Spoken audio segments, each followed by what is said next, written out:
सब्जी ले लो, सब्जी हरी हरी ताजी बढ़िया सब्जी। ओ भैया सब्जी वाले, जरा रुकना। हाँ बोलिए माताजी, क्या दे दूं? आलू प्याज टमाटर भिंडी गोभी टिंडा करेला शिमला मिर्च तोरई, सब बढ़िया बढ़िया लाया हूँ सब्जी। एक करेला दे दे। बस एक करेला? एक मतलब 1 किलो ना, अभी तोल देता हूँ। अरे अरे इतने सारे थोड़ी, एक करेला। मुझे बस एक ही करेला चाहिए, 1 किलो नहीं। एक करेला थोड़ी दूंगा माताजी, उसमें क्या तोल भाव करूंगा बताइए। अरे जब चाहिए एक तो एक ही खरीदूंगी ना। तू तौल कितना है, मैं तुझे अपने हिसाब से पैसे दे दूंगी। 5 रुपए का बन रहा है एक करेला। इतना जरा सा करेला 5 रुपए का? पागल समझा है क्या मुझे? ये पकड़ 2 रुपए और करेला इधर दे। हाँ दे रहा हूँ माताजी, और बताओ क्या लेना है?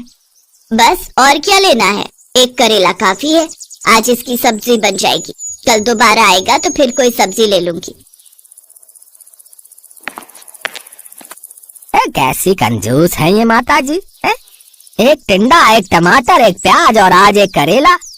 रोजाना मेरा इतना समय खराब कर देती है, मानो ढेरों सब्जी खरीदनी हूँ। अब तो इस गली में रुकूंगा ही नहीं। हाँ दूसरी गली से निकल जाऊंगा।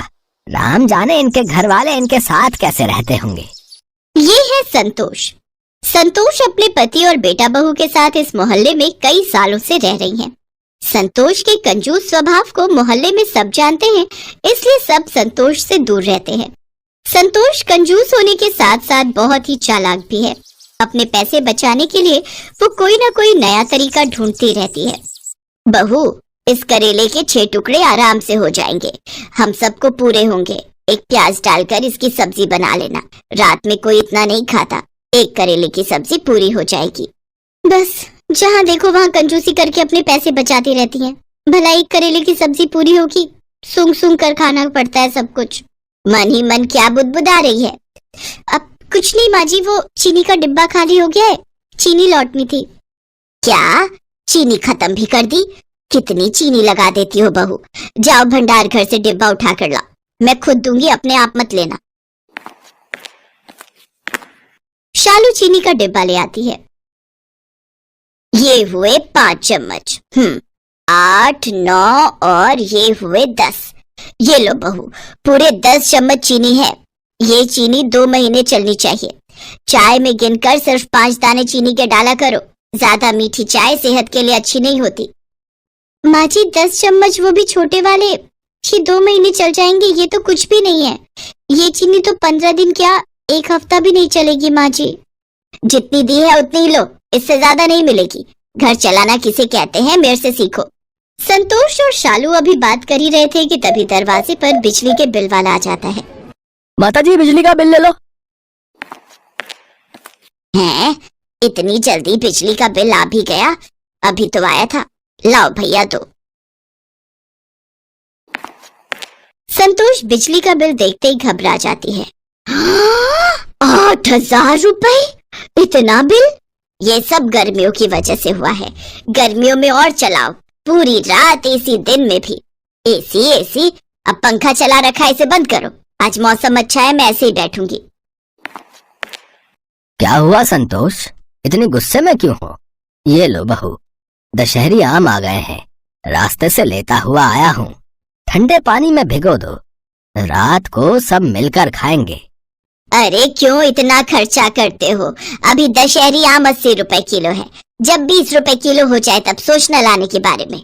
बेकार में इतने खर्चे करते रहते हो। ये देखो बिजली का बिल 8,000 रुपए का आया है। माँ ये तो कुछ भी नहीं आया, मेरे दोस्त का 15,000 का बिल आया।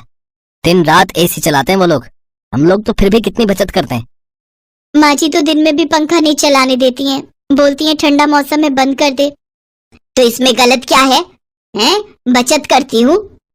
संतोष गर्मियों में तो कम से कम कंजूसी करना छोड़ दो, सर्दियों में तो अलग बात है। वैसे ही बिजली का बिल कम आता है।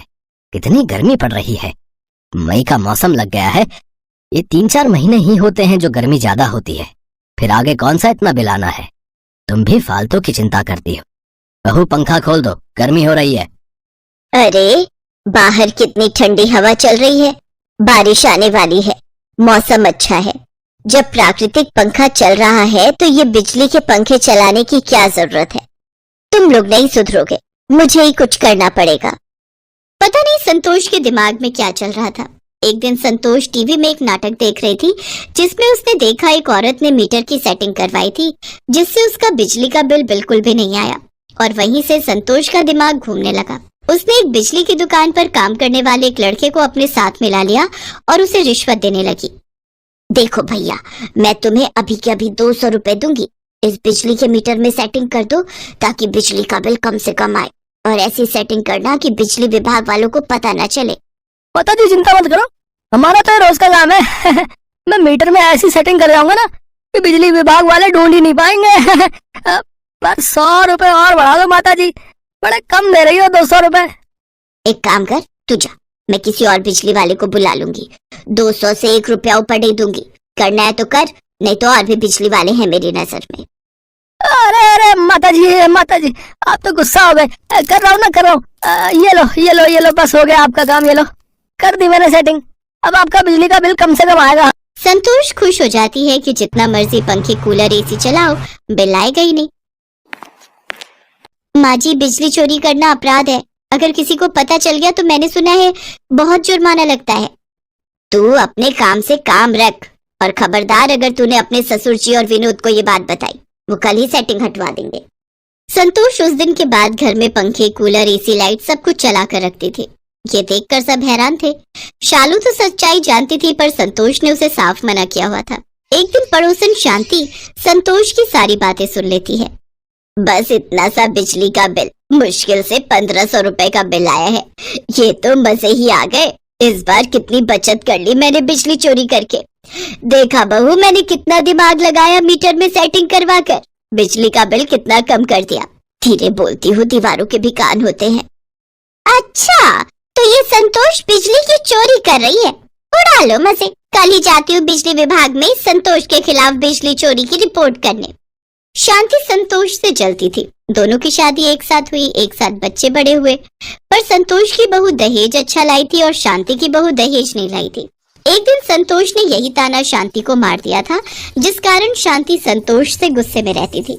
बदला लेने की भावना जब मन में आ जाती है तो इंसान कुछ नहीं सोचता। शांति ने बिजली विभाग वालों को संतोष के बारे में खबर कर दी। बिजली विभाग वालों ने संतोष के घर छापा मार दिया और मीटर की चेकिंग हुई, जिसमें साफ साफ घोटाला नजर आ गया। संतोष को 60,000 रुपए का जुर्माना भरना पड़ा। संतोष, तुम्हें कितना समझाया था कि इतनी कंजूसी करना ठीक नहीं है, पर तुम कहाँ मानने वाली थी। अब बचत करने के चक्कर में 60,000 रुपए का नुकसान हो गया। मुझसे बहुत बड़ी गलती हो गई। ये शांति ने सारा काम खराब किया है, उसने मुझसे बदला लिया है। माँ, ये बात अलग है कि शांति आंटी ने गलती की है, पर गलत तो आप भी हो ना। आपने तो बेईमानी की है। इतना बुरा लग रहा है, सबको पता चल गया। अरे अब बस भी करो आप और पापा जी। माँ ने तो हमारे लिए सोचा। ये अलग बात है, माँ जी भले ही कंजूस हैं पर बहुत सीधी हैं। उन्हें सही गलत का मतलब ही नहीं समझ आता। वो बेचारी तो गलती कर बैठी इसलिए ऐसा हुआ, पर आप दोनों तो जानबूझकर उन्हें डांट रहे हो। गलती इंसान से ही होती है। माँ को अपनी गलती का एहसास हो गया, ये बहुत बड़ी बात है। माँ जी आप चिंता मत करो। अरे ये पंखा क्यों बंद है? रुको मैं अभी चलाती हूँ। अरे बहू रहने दे, बिजली का बिल बहुत आएगा। अब तो मीटर में कोई सेटिंग भी नहीं है। माँ जी अभी भी और सब ठहाका लगाकर हंसने लगते हैं। संतोष को अपनी गलती का एहसास हो गया था। उस दिन से संतोष ने कंजूसी करना छोड़ा तो नहीं, पर कम जरूर कर दिया।